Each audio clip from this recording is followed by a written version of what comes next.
रामायण बाना से मागानी भैली माता। रामायण बाना से मागानी भैली माता। रामायण बाना से राम लखन दोनों वन से आए। राम लखन दोनों वन से आए।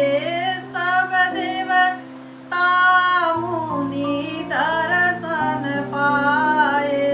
सब देवता मुनि दर्शन पाए। मातु कौशल्या मिली आरती उतारे।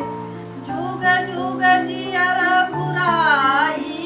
रामायण बाना से माँ गानी भैली माई। रामायण बाना से माँ गानी भैली माई।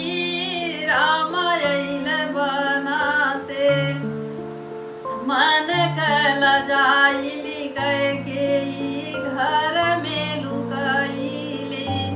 मन कल जाइली कैकेयी घर में लुकाइली।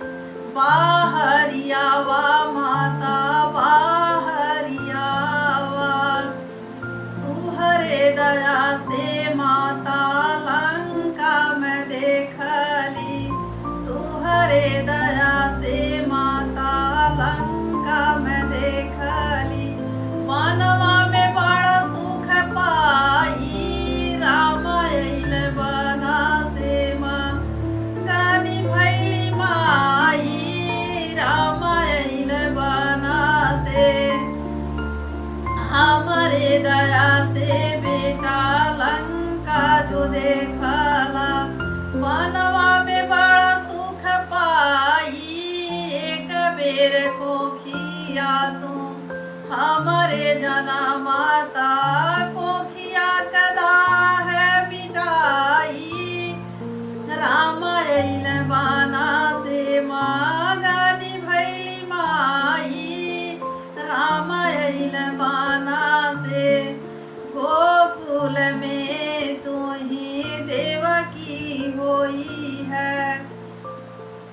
गोकुल में तू ही देवकी होई है। हम कुंवर कन्हाई। राम